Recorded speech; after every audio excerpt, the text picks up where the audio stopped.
안녕하세요. 오늘도 사양살롱을 찾아주셔서 감사합니다. 저는 30대 중반 직장인 여성입니다. 쌍둥이 아이를 키우고 있는 가정주부이기도 하고요. 지금은 분가에 나와 살고 있지만 얼마 전 어떤 사건을 겪기 전까지는 시댁에 머물면서 시어머니를 모셨고 잠시나마 철없는 시누이와도 함께 지내며 뒤치다꺼리를 했어요. 그 와중에 저와 남편이 시댁에서 큰 싸움을 겪고 분가에 나오게 되었던 이야기를 해보려고 합니다. 정리하자면 답 없는 시댁 탈출기 정도 되겠네요. 시댁은 시모와 손 아래 시누이, 그리고 저희 남편 딱 세 식구인 집안이었어요. 저와 남편은 병석에 누워 계시던 시아버님 생전에 결혼식을 올리기 위해 서둘렀지만 안타깝게도 시아버님은 끝내 결혼을 지켜보지 못한 채로 세상을 떠나셨죠. 저희는 쓰라린 마음을 서로에게 기대고 달래가며 결혼 준비를 이어갔습니다. 그때는 마침 남편의 여동생인 시누이도 혼담이 오가고 있던 시점이었죠. 그래서일까요? 저희 부부와 시누이가 결혼을 준비하는 내내 시어머니는 부쩍 적적해하는 모습을 보이고는 했습니다. 특히나 저희가 신혼집을 알아보면서부터는 시어머니의 적적한 모습이 더욱 심해졌어요. 가뜩이나 작은 체구의 시어머니 어깨가 어찌나 초라해 보이던지요. 대학교에 입학하면서부터 쭉 혼자 자취생활을 해왔던 저는 시어머니의 적적한 마음을 이해할 수 있었어요. 시아버님이 작고하신 지 얼마 되지도 않아서 두 자식들마저 각자의 가정을 꾸려서 집을 떠나게 되는 상황이었으니까요. 내 식구 오손도손 행복하게 잘 살던 시어머니 입장에서는 집에 혼자 남겨질 자신의 모습이 무척이나 걱정이었겠죠. 그래서 결심했습니다. 자기야, 우리 신혼집 말인데 조금 더 알아보자. 기왕이면 당신 직장 가까운 쪽이 편하고 좋잖아. 그럼 결정 났네. 뭐가? 아직 직장 근처 쪽은 알아본 데 없잖아. 있어. 자기네 본가. 얼마나 좋아. 내 직장도 가깝고. 우리 집? 혹시 엄마 걱정돼서 이래? 어머니가 혼자인 삶을 받아들이고 적응할 수 있을 때까지만이라도 같이 있어드리면 어떨까 싶어. 나중에 분가할 때 하더라도. 자기가 좋다면야 난 얼마든지. 고마워. 내가 앞으로 잘할게. 결혼식을 치른 저는 남편과 약속했던 대로 시어머니가 살고 계시는 시댁에 신혼방을 차렸어요. 시댁으로 들어가고 오래지 않아 시어머니가 왜 그렇게 적적한 기색을 비추셨는지 딱 알겠더라고요. 그때는 손아래 시누이가 아직은 결혼식을 올리기 전이었는데요. 이놈의 시누이는 시끄럽기가 7살짜리 버금가는 철부지에 참 손이 많이 가는 어지르기 대장군이었습니다. 분명 시누이 혼자 뒹굴거리고 있는데 5-6명이 함께 모여 놀고 있는 것 같은 대단한 존재감이랄까요. 시어머니는 시누이의 뒤처리를 하느라 거의 시집살이를 하는 모양새였죠. 그런 시누이가 분가에 나간다는 생각을 하니 제 머릿속에도 어마어마하게 썰렁해진 집안 모습이 훤히 그려지더라고요. 생각대로 온 집안이 썰렁해져 버렸습니다. 시누이가 결혼을 하고 분가에 나가기가 무섭게 집이 무슨 절간이 되어버렸어요. 창가에다 풍경 하나만 걸어놓으면 이건 그야말로 외딴 산속 아무도 찾지 않는 암자 그 자체였죠. 다행히도 오래가지 않을 썰렁함이었습니다. 이거 죄송해서 어떡하죠, 어머님? 갑자기 죄송은 왜? 니들 혹시 무슨 문제라도 생겼니? 문제죠, 그럼. 그것도 아주 큰 문제요. 뭔데 이래? 뜸들이지 말고 얼른 얘기해보렴. 응? 죄송해요, 어머님. 저희가 어머님을 너무 빨리 할머니로 만들어버렸어요. 너희 임신했니? 임신 맞구나. 어머나 세상에. 놀라지 마세요. 그냥 임신도 아니고 쌍둥이래요. 아우, 하느님, 부처님, 천지신명이시여, 감사합니다. 잘했다, 잘했어. 얼마나 고생이 많았니? 고생이라뇨. 앞으로 더 열심히 살아야죠. 일단 건강하게 출산만 하렴. 나머지는 내가 다 해줄게.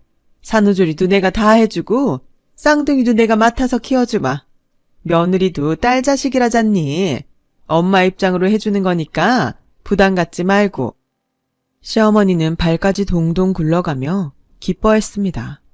쌍둥이가 태어나면 직장 생활에 바쁜 저희 부부를 대신해 양육을 도맡아 주겠다고까지 먼저 약속했어요.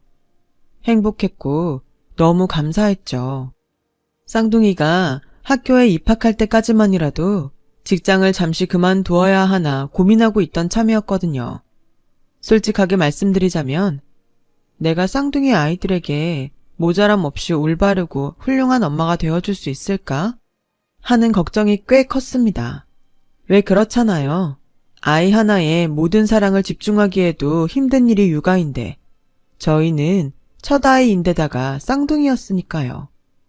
그런 상황에서 시어머니가 먼저 도와주시겠다고 나서주시니 저희 부부로서는 감사하기가 이를 데 없었어요. 그날 저희 부부도 시어머니의 손을 꼭 붙잡고 약속했어요. 너무 과한 육아 부담은 드리지 않겠다고요. 저와 남편부터가 쌍둥이 아이의 부모로서 육아에 최선을 다하겠다고요. 용돈도 아주 넉넉하게 드리기로 했죠. 시어머니는 그렇게 큰 돈까지 바라고 돕는 것은 아니라고 했지만 저희 부부는 한사코 용돈을 안겨드렸어요. 요즘 세상에는 그렇게 하는 것이 부모의 도움을 받는 자식으로서 마땅히 해야만 하는 도리라며 설득해 가면서요. 시어머니는 그제서야 용돈을 받으셨죠. 저와 남편은 약속을 빠짐없이 지켰습니다. 친구분들께 어깨 힘 딱 준 채로 자랑하고도 남을 만큼 용돈을 드렸어요. 쌍둥이 아이의 부모로서도 최선을 다했고요. 저는 젖먹이들과의 유대감 형성을 위해 육아휴식도 썼어요. 하지만 시어머니는 너무 과한 육아 부담은커녕 쌍둥이에게 눈길 한번 제대로 주지 않더군요. 왜냐고요? 쌍둥이가 태어날 무렵 시어머니가 연애를 시작했거든요. 남편은 시어머니가 용돈은 꼬박꼬박 받아가면서도 육아를 돕겠다는 약속은 지키지 않는 행동거지가 불만스러웠던 모양이에요. 아무리 봐도 요즘 엄마 너무하는 것 같아. 뭐가? 연애? 그것도 그렇고. 그런 생각하지 말어. 어머님도 당신 부모이기 전에 여자야. 요즘은 100세 시대라는데 어머님 나이면 아직 한창 때고. 부모가 행복하면 우리도 좋은 거지 뭘. 그래, 뭐 연애하는 거야 인정. 용돈 받아가면서 약속 안 지키는 거? 그것도 그렇다 치자고. 근데 아무리 그래도 한 집안 살면서 어떻게 눈길 한 번을 안 줄 수가 있지? 손주잖아. 연애 초기잖아. 우리는 초기 때 남들 사정이 눈에 들어왔었나 뭐? 그건 그렇지만. 됐어. 나중에 나 육아휴직 끝나고 직장 생활이랑 병행하게 됐을 때 그때 도와주셔도 충분해. 혹시 못해주시더라도 그런 걸로 기대하고 원망하면 안 되는 거야. 누가 뭐래도 쌍둥이 부모 책임은 우리한테 있는 거니까. 그랬던 저였지만 결국 시어머니에게 빈정이 상해버렸습니다. 시어머니는 쌍둥이에게 눈길조차 한번 주는 법 없으면서도 시누이가 출산한 외손주에게는 아주 지극정성이었어요. 아니 글쎄 우리 쌍둥이 돌잔치 때는 돌반지는커녕 빈손으로 덜렁 와서 손님처럼 밥만 먹고 급하게 데이트를 하러 가던 사람이 외손주의 돌잔치에서는 외할머니 노릇 뻑적지근하게 하는 것도 모자라서 돌잔치 비용 전액 부담에 축하금까지 거하게 얹어주었다더라고요. 당연히 저희 부부가 드린 용돈에서 나온 돈이었죠. 심지어 데이트하랴 외손주 선물 사다 바치랴 바쁜 시어머니로부터 추가 용돈 요청을 받는 달이 잦아졌습니다. 이러니 빈정이 상하는 거죠. 며느리와 친딸 사이의 차별은 이미 이때부터 시작되었던 것이고요. 제가 제일 빈정이 상하는 건 시어머니는 입만 열면 며느리도 딸 자식이다 하는 말을 달고 사는 사람이었다는 부분이에요. 며느리도 딸이라는 핑계를 대가면서 육아휴직을 마치고 직장 생활과 쌍둥이 돌보기에 몸이 2개여도 모자란 저에게 시집살이까지 시키기 시작했는데 빈정이 안 상하고 백이겠냐고요. 청소, 빨래 같은 건 기본스러운 시집살이니까 얘기거리도 안 될 지경이었다니까요. 새벽같이 일어나 시어머니의 데이트 도시락을 쌌고요. 퇴근한 제가 기질맥진한 몸을 이끌고 겨우겨우 반찬들을 만들어 놓으면 시어머니는 그 반찬이 채 하루가 되기도 전에 시누이에게 갖다 바쳐댔어요. 그러면서도 끼니마다 반찬 투정이 말도 못했죠. 저희 부부가 드린 용돈에 추가 용돈들까지 여전히 시누이에게 다 들어갔습니다. 시누이의 결혼 생활이 순탄치 못해서 돈줄이라도 쥐어주어야 한다나 어쩐다나. 정작 순탄치 못한 건 저희 시집살이였는데 말이에요. 심지어 일주일마다 부부싸움을 하고 쳐들어온 시누이의 뒷수발까지 모두 육아 중인 저의 일이었으니 이 정도면 차별 맞잖아요. 아주 심한 차별. 와이프가 온갖 고생을 하는 사이에 남편은 뭐하고 있었냐고요? 남편도 저와 똑같았죠 뭐. 저랑 똑같이 직장생활 하면서 쌍둥이도 돌보고 똑같은 시집살이에 시누이 뒷수발까지 겪었어요. 친아들에게 시집살이 시키는 어머니가 있다는 얘기 혹시 들어보셨나요? 전 그걸 두 눈으로 직접 목격했다니까요. 아니, 오죽했으면 남편까지 친어머니에게 빈정이 상해버렸겠냐고요. 아들도 자식인데 왜 여동생만 챙기는지 모르겠다 라고 매일 하소연을 했습니다. 저희 부부는 상의 끝에 모든 심정들을 시어머니에게 전했어요. 시어머니의 반응은 역시나더군요. 그래서 어쩌라고? 네? 며느리도 딸 자식이야? 엄마가 자식한테 그런 일 좀 시켰기로 그게 어디 문제라도 된다든? 어머니들이 딸한테 보통 이러나요? 제가 봤을 땐 아닌 것 같은데요. 당장 어머님부터도 시누이 집에 같이 살 때 안 그랬잖아요. 사방팔방 어지르고 다니는 거 어머님이 뒤치다꺼리 다 했죠. 이게 누구 앞에서 남의 집 귀한 딸을 욕해? 내 딸은 그런 적 없다. 이거 보라고요. 계속 시누이만 감싸고 돌잖아요. 며느리도 딸이라면서 그 며느리한테는 맨날 시집살이만 시키고 딸은 무슨 대놓고 차별이죠 이건. 너네가 왜 자꾸만 예민해지니? 손주 낳아놓았다고 유세 떠는 거야 뭐야? 유감인데요. 이건 진짜 아닌 것 같네요. 이대로 더는 못해요. 아니 안 합니다. 저희 부부는 시어머니에게 드리던 용돈을 그날로 끊었어요. 그리고 쌍둥이들이 집안에서 뛰어놀아도 민폐가 되지 않을 수 있는 단독주택을 찾아다니며 분가 준비를 시작했어요. 집안일은 정말 딱 필요한 만큼만 했고요. 출근할 때 입을 옷을 빨래한다거나 쌍둥이들을 위해 청소한다거나 하는 일들이었죠. 아침밥은 출근길에 밖에서 먹었고 저녁밥도 퇴근길에 밖에서 먹고 들어왔습니다. 시어머니가 시집살이 삼아 시키는 일에는 절대 응하지 않았고요.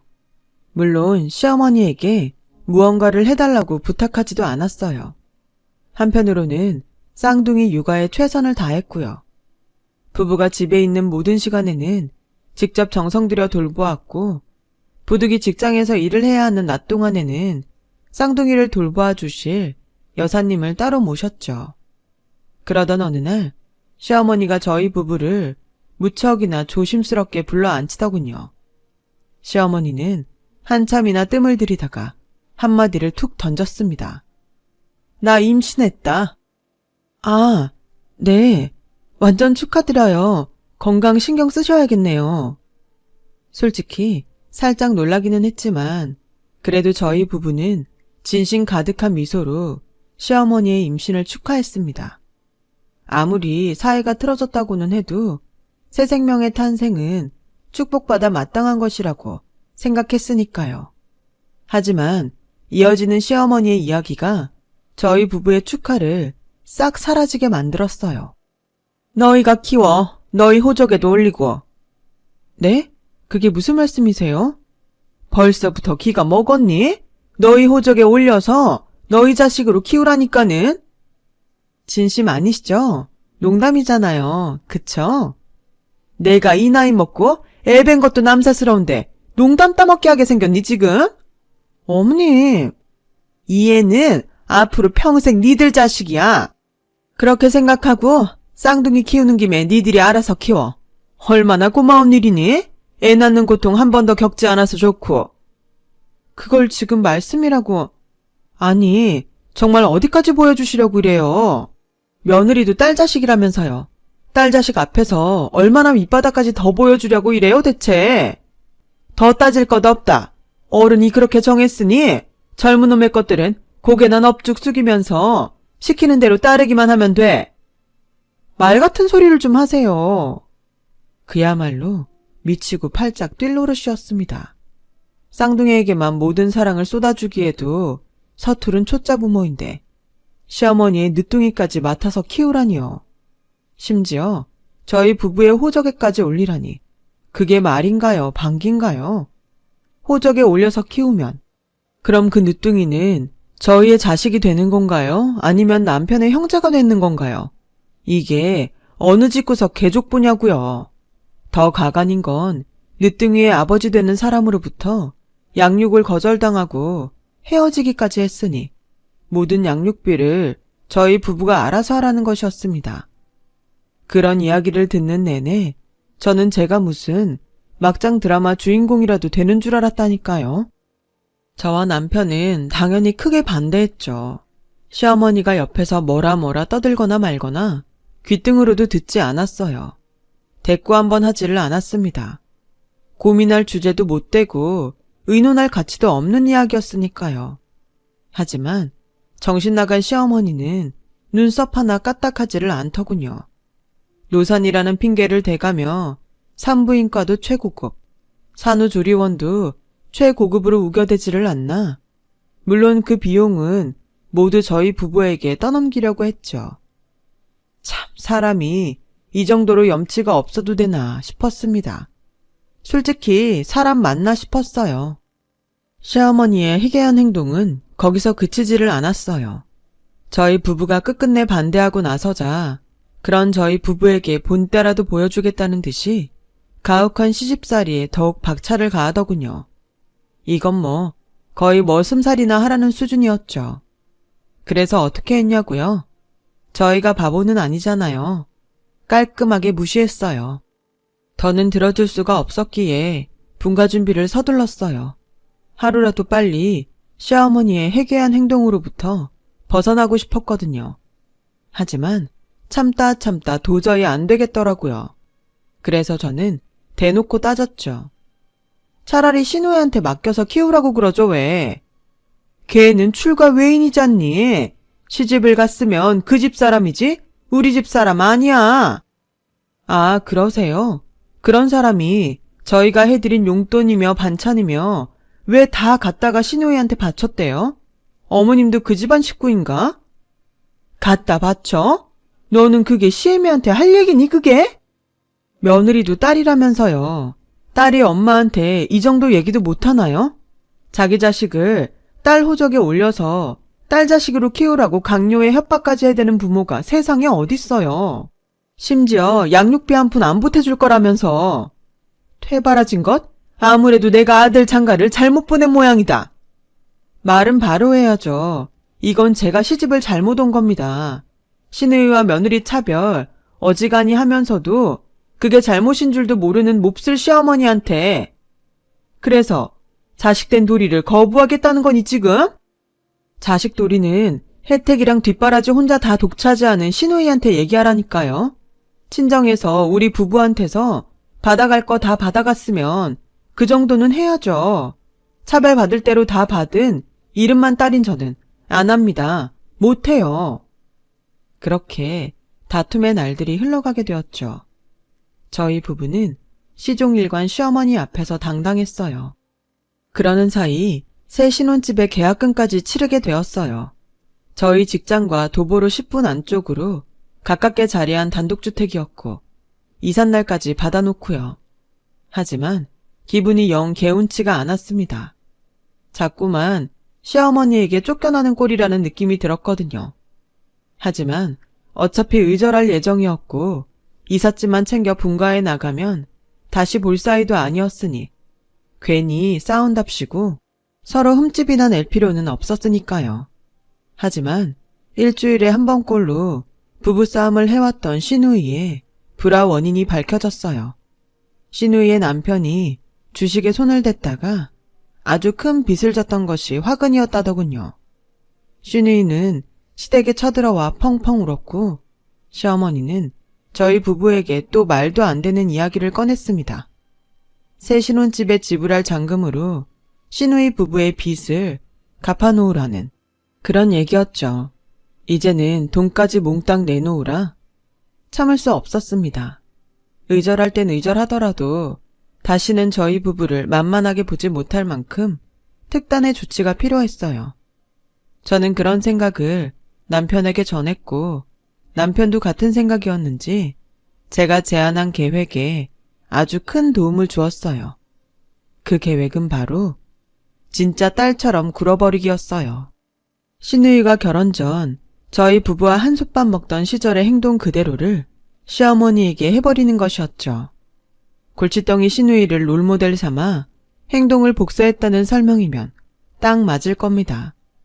남편이 쌍둥이와 함께 저희 친정에서 지내는 사이 시댁에 혼자 남아 특단의 조치에 돌입한 저는 작정하고 집안을 어지럽히기 시작했어요. 어지럽힌 그대로를 며칠씩 방치하고 과거 시누이가 했던 그대로 시어머니에게 청소를 부탁했죠. 아침 저녁 밥상 타령을 했고 반찬 투정도 서슴지 않았고요. 그러자 시어머니가 역정을 내더군요. 하다 별짓을 다 하는구나 아주. 시누이네 빚 갚아놓으려는 말이 그렇게 서운하디? 에이 왜 이래 엄마. 뭐? 엄마? 며느리도 딸이라면서요. 그럼 엄마 맞는 거죠. 네가 진짜 미쳤구나. 딸이 미친년이면 엄마는 미친년 엄마 되는 거네. 미친 게 유전이면 엄마도 미친 거고요. 기싸움이라도 해보자는 작정이니? CM이 이겨먹을 수 있겠어? 기싸움은 무슨. 시집가서 외간 사람 된 옛날 딸내미도 이랬었는데요 뭐. 이제 제가 이 집 딸이니까 이 정도는 해도 되는 거 아닌가? 야! 소리 지를 힘 있으면 용돈이나 주셔. 많으면 많을수록 좋고요. 맞다. 반찬도 신경 좀 써주세요. 직장 생활하는 딸내미 밥상치고 영 부실하더라. 그게 뭐야. 엄마씩이나 되셔가지고. 시어머니의 얼굴이 울그락불그락 터질 지경이더군요. 저희 골칫덩이 친딸 행세는 계속되었습니다. 회식을 하고 돌아온 다음날 아침이면 해장국 끓여 놓을 때까지 시어머니를 들들 볶았어요. 수시로 용돈 달라며 들러붙는 건 예산일이었고 저희 부부의 새 신혼집 잔금을 시어머니가 지불해달라고 요구했어요. 딸이니까요. 그러는 사이 제가 어질러 놓은 집안은 점점 거지소굴이 따로 없게 되어갔고 시어머니는 결국 제가 시키지 않아도 알아서 청소며 집안일들을 하더라고요. 그러다 아차 싶을 때면 또 역정을 냈고요. 저는 그러거나 말거나 전혀 기죽지 않았죠. 모든 말싸움은 매일같이 저희 승리로 끝났답니다. 긴 말도 필요 없었어요. 며느리도 딸이다. 한마디면 끝. 시어머니에게는 명분이 없었거든요. 본인부터가 며느리도 딸이라는 이유로 저를 막대왔으니만큼 제가 진짜 골칫덩이 딸처럼 굴어도 딱히 뭐라 꾸짖을 명분 하나 없었죠. 그저 속수무책으로 당할 뿐. 저는 기세를 몰아 사춘기 독하게 겪는 18딸내미로 진화까지 이루었습니다. 엄마가 나한테 해준 게 뭔데? 하는 사춘기 딸. 굳이 설명 안 해도 느낌 오시죠? 암튼 그랬어요. 그렇게 얼마 뒤 시어머니도 안 되겠던지 신우이에게 도움을 청했던 모양이에요. 신우이가 화가 잔뜩 난 채로 쳐들어오더라고요. 이번에는 남편 차례였죠. 남편도 시어머니가 과거의 저를 향해 입에 올렸던 말 그대로 신우이를 퇴치했죠. 엄마가 그러더라. 시집간 여자는 출가 외인이라고. 넌 이제 그쪽 집안 사람이니까 우리 가족 일에 간섭하지 마. 뭐? 간섭? 출가 외인? 너도 화나지? 우리는 그런 대접 맨날 받으면서 살았어. 아무리 그래도 이건. 그리고 지킬 건 좀 지키자. 앞으로 내 와이프가 너한테는 손윗사람 되거든? 위아래 연공서열 잘 파악해서 예의 갖춰 잘 모셔. 외간 사람이면 외간 사람답게 행동 조심하고. 오빠! 지하철 타고 가지? 멀리 안 나간다. 쪽도 못 쓰고 쫓겨나듯 현관을 떠나는 신우이. 그런 신우이를 흔들리는 눈빛으로 바라보며 벙찐 시어머니. 그 모습을 같이 보셨으면 참 좋았을 텐데요. 그날 몇 시간을 방에 틀어박혀 끙끙 고민만 해대던 시어머니가 초췌한 안색으로 저희 부부를 불러다 앉혔습니다. 그래, 내가 졌다. 이제 그만하고 분가해서 따로 살자꾸나. 뭘 어떻게 졌는데요? 며느리도 딸이라는 이유로 너를 막대했어. 똑같은 취급을 당해보니까 바로 알겠더구나. 솔직히 차별도 좀 심했던 것 같고. 심했던 것 같은 게 아니라 심했죠, 많이. 늦둥이는요. 늦둥이 호적 얘기랑 양육비 얘기도 철회하고 내 힘 닿는 대로 잘 키워보마. 얘기 다 했으면 이제 제 차례인가요? 말하렴. 저희가 시어머니와 며느리 관계를 이어갈 수 있을지 모르겠지만 이어가고 싶다면 앞으로 잘해주세요. 최소한 시어머니와 며느리 사이의 예의는 지켜달라는 이야기입니다. 최소한 사람답게 살아달라는 뜻이기도 하고요. 그러자 내 평생 속지 않은 심정으로 반성하며 살아보마. 살아보는 게 아니라 그렇게 사셔야 저희가 다시 볼 수 있어요. 혹시나 예전으로 돌아가시면 어머니 아들은 하나 없어지는 거고 저도 더 독한 골칫덩이 딸내미로 돌아올 수밖에 없어요. 저와 남편은 시어머니에게 거듭 확답을 받고 예정대로 분가에 나와 살게 되었어요. 시어머니가 진짜 반성을 했는지 과거의 잘못을 되풀이하지는 않는지 긴 시간 두고 본 뒤에 용서를 하고 말고를 결정하겠다는 약속이었으니까요. 시어머니에게도 심경의 변화가 생겼습니다. 나이가 많았던 탓에 늦둥이의 유산을 겪어야 말았답니다. 가슴 아픈 일을 겪으면서 깨우친 바가 있었던 걸까요? 시어머니는 반성의 삶을 사는 한편으로 과거 저희 부부에게서 받아간 돈들에 대한 보상 차원으로 신혼집 잔금을 대신 치러주시더군요. 그렇게 지금은 시어머니는 며느리도 딸이라는 핑계로 저를 더 이상 막대하려 들지 않습니다. 과거의 잘못을 완전히 없던 일로 돌리지는 못하겠지만 새 사람이 되어 올바르게 살아갈 수 있다면 그것만으로도 충분하다고 생각합니다. 시어머니와 소란을 겪으며 정도 들었는지 조금 처진 어깨를 보면 안쓰럽게 보이기도 하는 요즘이에요. 저도 시어머니께 예의 잘 지키며 살아가 봐야겠습니다. 안 되면 사춘기 딸로 돌아가야죠. 며느리가 어떻게 딸이 되겠어요. 시어머니가 어떻게 엄마가 되고요. 그런 마음이 든다는 거죠. 서로 지킬 건 지켜가며 배려하고 사는 게 같이 잘 살아가는 지혜가 아닐까 합니다. 제 이야기 들어주셔서 감사해요. 모두 가족들과 행복하게 지내시길 진심으로 바랍니다. 건강하시고요. 여러분, 사연 댓글에 응원과 현명한 조언 부탁드려요. 좋아요와 구독은 저에게 큰 힘이 됩니다. 오늘도 좋은 일 가득하세요.